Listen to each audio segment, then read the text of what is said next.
नीरू एक फौजी थी। उसकी शादी 2 साल पहले ही राकेश से हुई थी। नीरू की मुलाकात राकेश से एक पार्टी में हुआ था। फिर धीरे धीरे दोनों की फोन पर बात शुरू हो गई और दोस्ती, प्यार फिर शादी में बदल गई। नीरू फौज में थी। वो अक्सर बॉर्डर पे ही तैनात रहती थी, इसलिए वो छुट्टियों में ही अपने घर रहने आती थी। पर पिछले 1 साल से वो अपने ससुराल नहीं जा पाई थी, सिर्फ अपने मायके में ही रहने आ जाती थी। राकेश, नीरू मैं तो तुमसे मिलने के लिए खुद ही बेताब हूँ, पर क्या करूँ, माँ के साथ मौसी जी के घर पर जाना जरूरी है।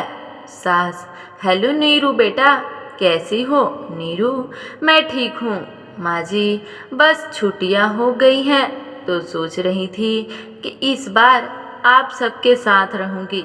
पिछली बार आप राकेश के साथ तीर्थ यात्रा पे चली गई थी, इसलिए मेरी सारी छुट्टियाँ माँ के घर पर ही बीती। सास, क्या करे बेटा, सरिता दीदी का बहुत भारी एक्सीडेंट हो गया था। हमें कुछ दिन वहीं रहना होगा। उनका हमारे सिवा कोई है भी तो नहीं। तुम इस बार माँ के घर रह लो, फिर बीच में जब दोबारा छुट्टियाँ आएंगी ना, तब हम साथ में मिलकर घूमने चलेंगे। नीरू, ठीक है माँ जी, मैं माँ के घर चली जाऊंगी। नीरू इस बार भी छुट्टियों में अपनी माँ के घर रहने आ जाती है। माँ, नीरू पिछले 1 साल से तू अपने पति और सास से मिलने नहीं गई। पता नहीं घबराहट होती है, सब ठीक तो है तेरे साथ? नीरू, माँ तुम किस चिंता में पड़ गई? अभी कुछ देर पहले ही मेरी राकेश जी से और माँ जी से बात हुई है, वीडियो कॉलिंग की थी। उन्होंने वो मौसी जी के साथ हॉस्पिटल में थे, वहाँ नेटवर्क नहीं आते, इसलिए रोड पर आकर बात कर रहे थे। माँ, भगवान करे सब ठीक हो जाए। नीरू, माँ क्या बात है, रूपा आजकल दिखाई नहीं दे रही है। उसके घर के बाहर भी ताला लगा हुआ है। माँ, कोई कह रहा था कि रूपा ने दिल्ली में किसी बड़े रईस से शादी कर ली है और इससे माता पिता भी यहाँ नहीं रहते, वो भी रूपा के साथ दिल्ली में रहते हैं। नीरू, अच्छा, रूपा शादी कर ली और मुझे बताया तक नहीं। चलो, हो सकता है जल्दी में शादी कर ली होगी, कोई नहीं, अच्छा है। नीरू, माँ मैं सोच रही थी कि तुम और मैं बाजार चलते हैं, कुछ ज़रूरी सामान खरीद कर लाना है। नीरू अपनी माँ के साथ बाजार चली जाती है। बाजार में एक अपाहिज लड़की किसी पत्थर से टकराकर गिर जाती है और उसके हाथ के सामने ही थैला गिर जाता है। नीरू, अरे संभल कर बहन, रुको मैं तुम्हारा सामान उठा देती हूँ। अपाहिज लड़कियाँ, शुक्रिया बहन। नीरू, तुम्हारे पैर में चोट लगी हुई है, आओ मैं तुम्हें घर तक छोड़ देती हूँ। वाह नीरू, तो इस बच्ची को घर छोड़कर आ, मैं घर चली जाती हूँ। नीरू, ठीक है माँ। रास्ते में अपाहिज लड़की, आज के ज़माने में इतने भले लोग कहाँ मिलते हैं जो किसी की मदद करे। नीरू, मैं एक फ़ौजी हूँ, इसलिए मदद करना तो मेरा पहला धर्म है। अपाहिज लड़की, अच्छा तो आप फ़ौजी हो? क्या नाम है? मेरा नाम नीरू है, तो और तुम्हारा? अपाहिज लड़की, मेरा नाम रेखा है, मेरा घर आ गया, अब मैं आपको अपनी माँ से मिलवाती हूँ। नीरू को अपनी माँ से मिलवाती है, वो भी नीरू से मिलकर बहुत खुश होती है। रेखा की माँ बहुत ही भले लोग हैं, माँ और बेटा दोनों से मेरी रेखा को पसंद किया। लड़का तो इतना शरीफ है कि पूछो मत, और रेखा हमारी इकलौती औलाद है। इसके पापा और मैं चाहते हैं कि इसकी शादी धूमधाम से हो। हमारे पास भी पैसे की कोई कमी नहीं है, हमारे बाद सब कुछ हमारी रेखा का ही है। नीरू सचमुच बहुत नेक दिल है वो लोग। फिर तो मैं तुम्हें तुम्हारे होने वाले पति की फ़ोटो देखना चाहूँगी। रेखा यहाँ रुको, मैं अपनी सगाई की एल्बम लेकर आती हूँ। रेखा अपनी सगाई की एल्बम लेकर आती है और रेखा, ये है मेरे पति अशोक जी और ये मेरी सास नीरू। राकेश, तुम्हारा होने वाला पति ये कैसे हो सकता है? ये अशोक नहीं, मेरा पति राकेश है।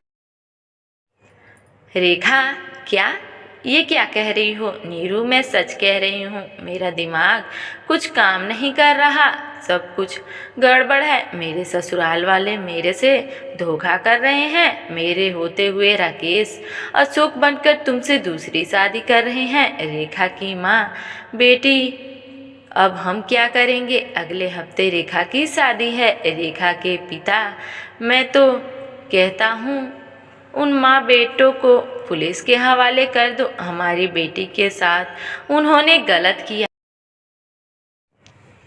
नीरू, नहीं, हम राकेश और उनकी माँ को रंगे हाथ पकड़ेंगे। बस आपको मेरा साथ देना होगा।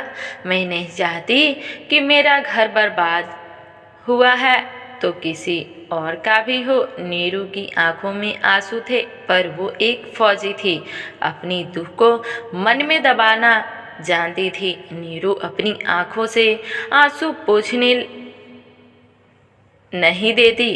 उसे तो बस उन धोखेबाज माँ बेटे को पकड़ना था। शादी का मंडप सज चुका था। रेखा दुल्हन बनी अशोक और उसकी माँ का इंतजार कर रही थी।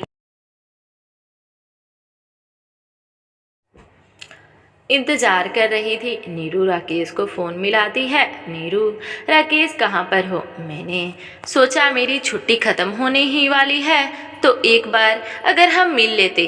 क्या आप लौट आए हो? राकेश, अरे कहाँ नीरू, मुझे तो सच में खुद बहुत बुरा लग रहा है। मौसी जी की हालत में कोई सुधार नहीं है। माँ और मैं सारा दिन उनके साथ हॉस्पिटल में ही बैठे रहते हैं। तुम समझ रही हो ना? नीरू, हाँ मैं सब समझ गई। ठीक है, मैं रखती हूँ। नीरू से झूठ बोलकर दोनों माँ बेटे तैयार होकर बाराती लेके रेखा के घर पहुँचे।